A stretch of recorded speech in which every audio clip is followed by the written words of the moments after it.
Let's get ready for Sunday in the NBA. Who can we stream in to win our weekly matchups? I wouldn't bother with streaming Michael Bolton. Thanks, Josh. It's Michael Bolton here, and it's time for another episode of the Locked On Fantasy Basketball Podcast. Let's get to it. Let's get to it, indeed. You are Locked On Fantasy, your daily NBA fantasy podcast. Part of the Locked On Podcast Network, your team every day.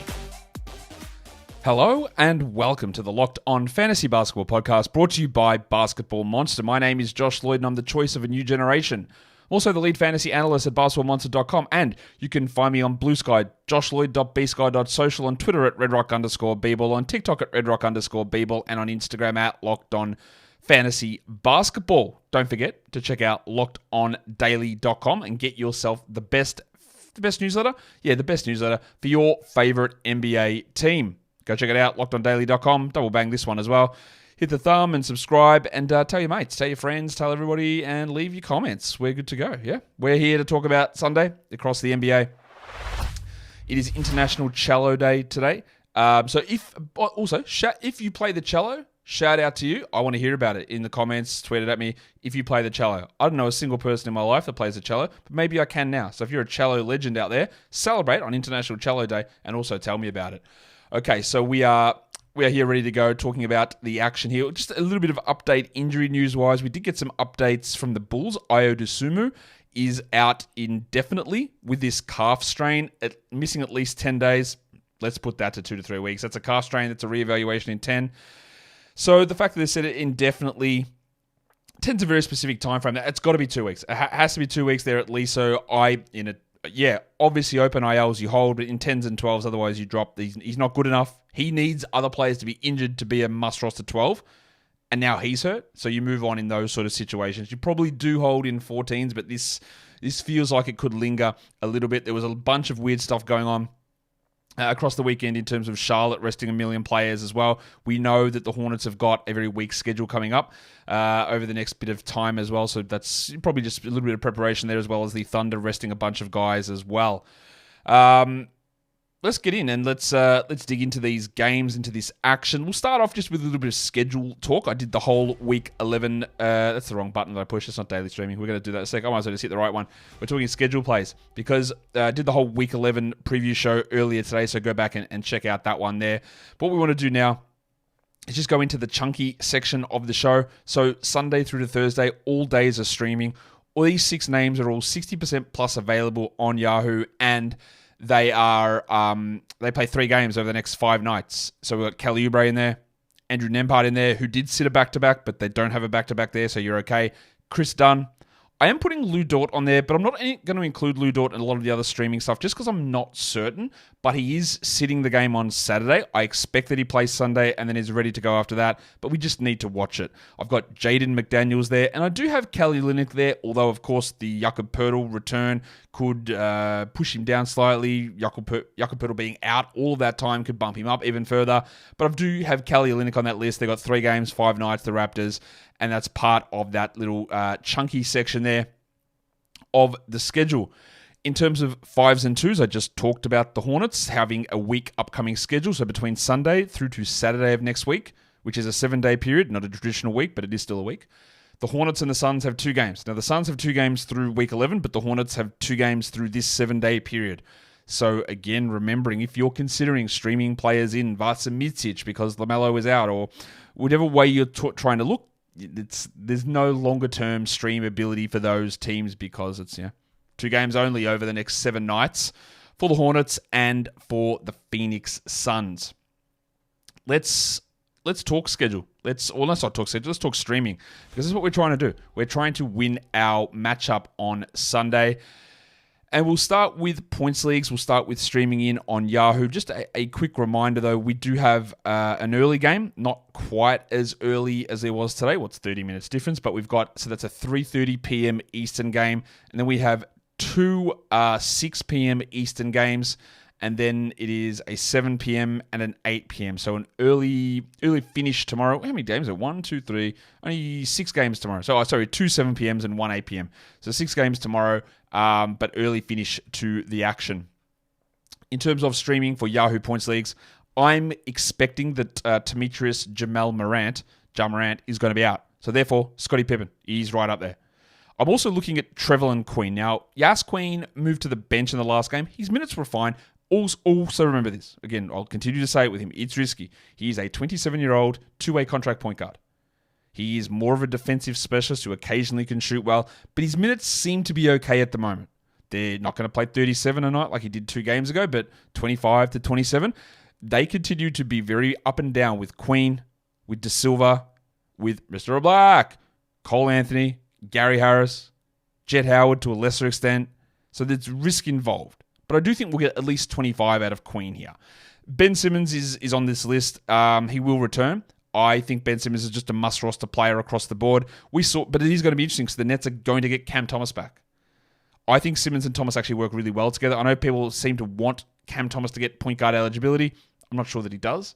We'll see. I'm almost certain that it's going to be Keon Johnson that moves to the bench and not Ben Simmons, and Thomas starts at the 2. We will see. But I think Simmons remains a must-roster player here. Jaime Jaquez, not a great game from Jaime because, again, he is bad, but Jimmy Butler is not going to play on Sunday. Maybe Jaime, look at his games. Like Triple H played 35 or whatever it was the game before and then played 21 today. Yes, the early Saturday game is over. So, he's worthwhile, but it's risky. You've got old Jaden McDaniels there. He's always going to be worth the stream. We know how that works. And Andrew Nembhard's in that mix as well. Now, I know a lot of people are ready to get in there and crown Nembhard as this awesome player who's on the come up, who's taking away all this stuff from Tyrese Halliburton, which, again, it's not true. It happened it happens occasionally, but as a general rule, it's not a thing that happens. It's not every game that Andrew Nembhard's out there stealing touches and becoming the focus of the offense or anything like that. It's not anything along the lines of what has happened all season. He takes 4 fewer shots per 100 possessions than Halliburton has all season. His assist rate is pretty good. So he's putting up good enough numbers, Nembhard, to be useful, and maybe we even do consider him as a stream guy because he is. Well, more than a stream guy. Maybe he is someone that we look at as a must-roster player, but to suggest that he is the guy that's going to be continually taking over from Tyrese Halliburton on a continual basis, I really don't think that's going to be the case. Again, the numbers do not show that, even though last game it did lean towards Nembhard. But yeah, he's on this list. He's a stream guy. He hasn't always been a good fantasy point player per minute. But we're looking at some pretty decent value here with what he's doing. His numbers are up at the moment, and that's useful. And we'll see. We're always, as always with everything, we're always monitoring it to see which direction it goes. And we're going to see which direction it goes here with Nembhard as well. So he's on that list for your Yahoo points streaming. For ESPN points streaming, there's a lot of similar names on there.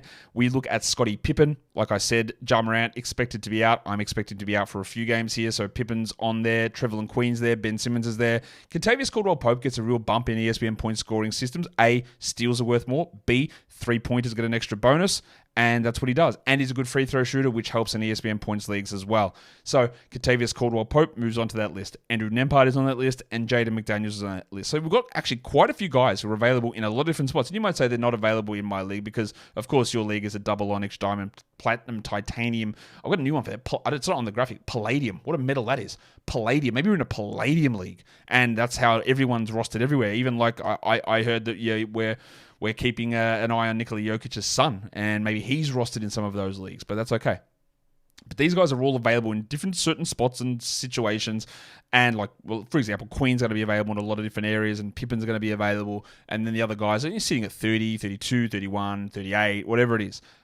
Availability is there for these players. Take a look at them. So your ESPN points guys, Scott Pippen, Trevelin Queen, Ben Simmons, Kentavious Caldwell-Pope, Andrew Nembhard, and Jaden McDaniels. We're going to come back and we're going to look at Category League streaming options. Today's episode, though, is brought to you by Rocket RX. Confidence, you need to have it, right? We all need some level of confidence, but maybe there are certain things that are bringing your confidence down. Well, Rocket RX is here to help boost your confidence and help you take control in the bedroom.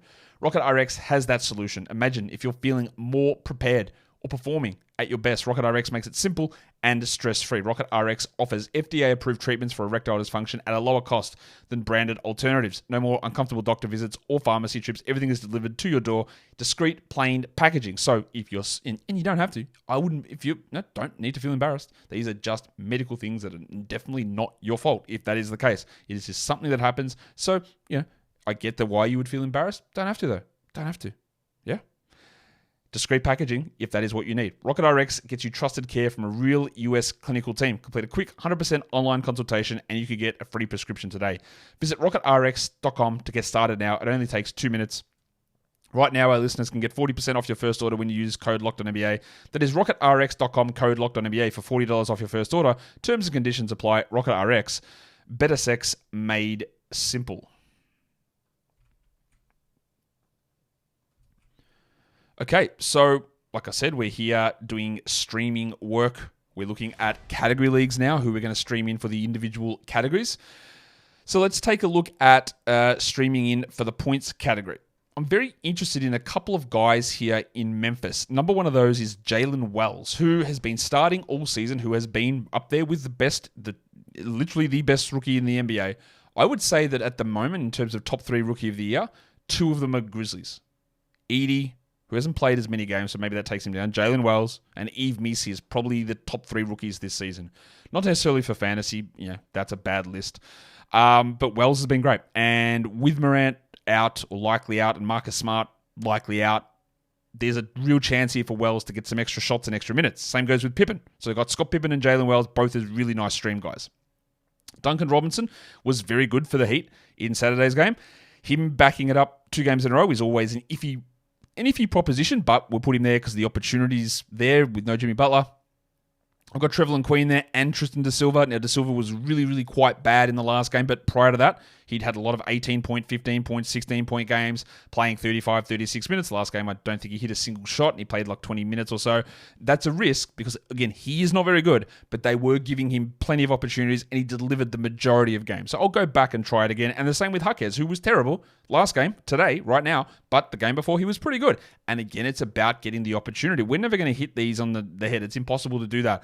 Every one of these players, Wells, Pippen, Queen, Robinson, Da Silva, and Jaquez, it is a possibility that every one of those players is a starter and every one of those players plays 30 minutes. It's also a possibility that 3 of those guys score in single digits. That is how these streaming situations work. You look at, hey, well, this makes sense. There's an opportunity. These are extra shots afforded due to injury, extra minutes afforded due to injury. It doesn't mean it works. We can never know that. We are not soothsayers. We can't predict things on the nose to say this will happen. It's about the opportunity's there, the positioning is there. It seems likely to happen, so we go for it. And whether it happens or not, well, that we will figure that out after it happens. In terms of streaming for threes, some similar names. Duncan Robinson's always going to be at the top of that list. He's going to easily hit 6 or 7, easily. Jalen Wells could do that too. And he's sitting there in the second spot. And the other one to watch here is Garrison Matthews, Gary Bird, because we saw it 2-3 games ago. He hit 7 of them. And there's Dyson Daniels missed the game on Saturday. Bogdan Bogdanovic is dealing with injuries as well. So there's a chance Matthews does nothing. But there's a chance he hits 5 or 6 of them. Kentavious Caldwell-Pope, more just a rock-solid 2 to 4 3-pointer guy. Probably not going to hit 7, but he's got a really good floor for minutes. Julian Champagny, whose value is not as a must-roster 12-team league player anymore, and he's been dropped appropriately. That is the Spurs Champagny. That is the original Bubbles, Buble. You can stream him in. He is a little iffy at times at the moment in terms of where the role is, but I still like to use him there. And then Slamming Sammy Hauser, who's been quite bad, dealing with back injuries, but we talk about the ability to pop off. He can do it. At any point, he can have 20 minutes, 6 threes, 18 points. Or he could have some of the games he's been having where he has 3 points. That is the risk associated. But as you're always going to be well aware, and I will always point it out because repetition helps, look at how good the 3-point stream options are every week. This is why over-prioritizing threes in like round 8 or round 9 of your draft is ridiculous, because you can always find high-level threes later on. You can always find a 2 3-pointer, 3 3-pointer guy, always. It's always going to be something that appears. Leaky Beasley, number one example for that this season. If we stream in rebounds, I'm putting the tank Tom Bryant up the top here. Now, of course, that is iffy, but there are a couple of ways that can actually work for Tom Bryant. Obi Toppin, he's dealing with an ankle problem. He could miss. Miles Turner has had some ankle problems. He's had an oblique issue. There's a chance that he isn't available as well. So we just keep an eye on Bryant, who played 19 minutes in the game on Friday. Yes, there was a blowout, but it was no Toppin. Now, if Toppin plays, I'm less interested in Bryant. But he is someone that we pay some attention to here if he is able to play, or not if he is able to play, but if those other guys aren't available to play, like Toppin in particular, and that would give a real boost there to Tom Bryant. Ben Simmons is going to be that weird combination rebound assists player.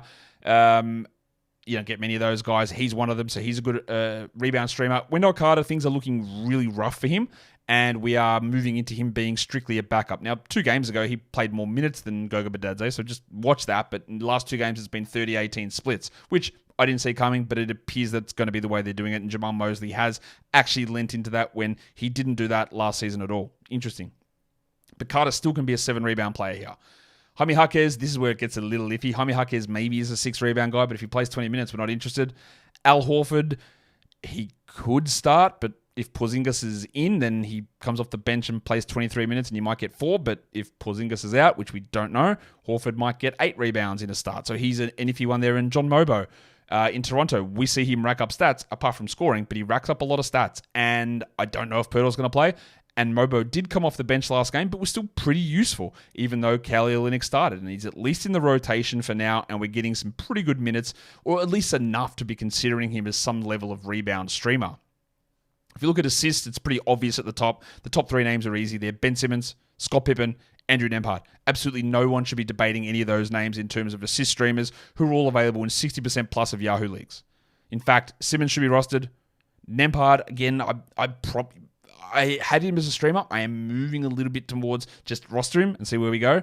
And then Scotty Pippen, of course, Morant's out, so we grab him for now.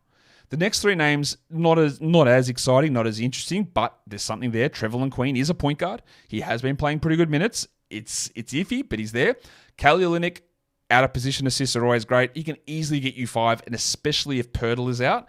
And I'm just going to double check. So I'm pretty sure the last time I saw it, Pirtle hadn't been ruled out, but I'm going to double check that. I don't want to mislead you guys. No, Pirtle is actually officially questionable. So he could be returning for that game. Man, they got look at the injuries there. Pirtle, Walter, Shed, Mitchell, Bruce Brown, and Bruno Fernando all listed questionable. Wowee, that is 6 questionable players for Toronto. Anyway, so that's going to make a lot of that iffy. And then TJ McConnell you've got there also as a really, really strong assists stream player, even though some of his value did dip in the last game or so. We've got more categories, and we'll get into them. I don't know why I paused so long there, but that's okay. We're here to look at the steals streaming guys. Steals are volatile, we know this, but there are quite a few interesting steals players available. We'll start with Kentavious Caldwell-Pope. That's a 4-steal upside player. We love that. Trevelin Queen. This is probably, and his name has come up a lot. And as much as I don't think he's a 12-team league guy, on a day with 6 games on and the Magic play and they've got those guys out, yeah, we're interested. So Trevelin Queen, this is his major category. Scotty Pippen, excellent at steals. Jaden McDaniels, well, theoretically he's a good defender. No, that's not true. Theoretically, no, he is a good defender. And theoretically, that translates to good fantasy stats. It doesn't always, but he's always got 3-steal ability here. Jaime Jaquez had a 5-steal game the other day. We look at him more as probably a 1 to 2-steal player, but minutes helps. And Andrew Nembhard, also not a particularly high steals guy, but a 30, 32-minute a night role might get you 1 or 2 steals. And sometimes we're going for who is the high upside steals guy, which in this case is KCP, it's Pippen, it's Queen, versus the guys with a strong minute role who are pretty good defensively, who might sneak you 2, maybe on a good day get you 3, which is McDaniels, Jaquez, and Andy Nembhard. Now, in terms of streaming blocks, it's pretty rough. It's pretty rough to stream blocks on Sunday. I'll put John Isaac at the top, but he's sort of been missing in action. He's playing like 15 minutes a night. There was a period where they pushed him up to 21 or 22, and interestingly, with no Banchero and no Wagner and no other Wagner, they're reducing his minutes, which is not great. And the defensive impact's not really there with Isaac, but he's always got 3 block upside. Trevelin Queen is a decent shot blocker as a guard, but remember, you're talking about, hey, maybe he gets me 1, and the minutes are okay. But there's no like huge block upside, so that's a different approach. Do you want to get like, hey, maybe this guy can help me here, but is he going to actually really in a big difference? Probably not. The next guy can, and that's Jay Huff. But he must also play 12 minutes and get no blocks. But he could play 15 minutes and get 6. And that's not an exaggeration because I believe that happened already this season. It's unlikely, but he's a good permanent blocker. Al Horford not blocking many shots at all, but he could be a 29-minute starting center and maybe get you one or two. And then the last two, like this is where it's rough. Kentavious Caldwell-Pope, Haywood Highsmith, like maybe you get a block. It's more just like the role is sort of there. It's not great. It is not a good day. If you are desperately behind in blocks, like Huff is your best upside block guy to take a crack at if he is available. If we're screaming percentages, again, it's like, is it high percentage or is it volume or is it a mixture? It's usually a mixture. TJ McConnell and Ben Simmons are the interesting assists/field goal percentage stream players. We know that, which is a weird combo, but maybe you need it, and they're both there. Tom Bryant, the value for him in a field goal percentage stream is if Toppin's going to be out because that just gives him 5, 6, 7 extra minutes, 1, 2 extra shots. Brandon Clark, not going to be a high shots guy, but he's a 5 from 6 or 4 from 5 type shooting upside player. Kelly Olynyk can have the bad nights, but sometimes he can be a 50, 52, 53 guy, which at volume is okay. And then Wendell Carter also can have the bad ones. But of course, as a center, there are 56, 57% shooting nights that are possibly in his and your future. For free throw percentage, none of these guys are going to be particularly strong at drawing a million free throws, with one exception on that list. But Kentavious Caldwell-Pope is a guy that's going to hit free throws. He randomly can have big free throw games. It doesn't happen often. Alec Burks is the guy that I'm talking about because he can sometimes get random 7, 8 free throw nights and be very good at them. Kelly Olynyk, good free throw guy. Duncan Robinson, never going to draw many of them, but you get a stable 2 of 2 night, which helps insulate you at times. Julian Champagny, probably a little bit more volume upside than these other guys, but minutes can be iffy. And the last one there is Andrew Nembhard, who has raised his free throw rate this season. His free throw percentage is actually way up as well. In the past, he's been like an 81, 82 guy. I think he's at 86 or 87 this season. And the volume is up as well. So that's interesting for him in that particular position. And now I'm going to put you in this position of ending the show. Celebrating International Cello Day. Celebrating the end of week 10 in fantasy basketball. Enjoying a nice little Sunday. Whatever it is. But they are some options for you to stream in and hopefully be able to get the victory in your fantasy basketball league. Do that, get that victory. I'll be proud of you. If you do it, unless you're against me, and then I'll hate you forever. But otherwise, again, let's use this time now. Again, we can talk about ourselves, but let's find someone that you know, one of your mates, one of your friends, someone in your league, just random compliment. So, hey man, that was great. Really love that. What a move, man! You killed it, right? You see it in certain online spaces, but often you don't. Sometimes it's a 1 second comment because I know that you'd love to hear it. So maybe make someone else's day too. Guys, we are done here. Thank you so much for listening, everyone. See ya.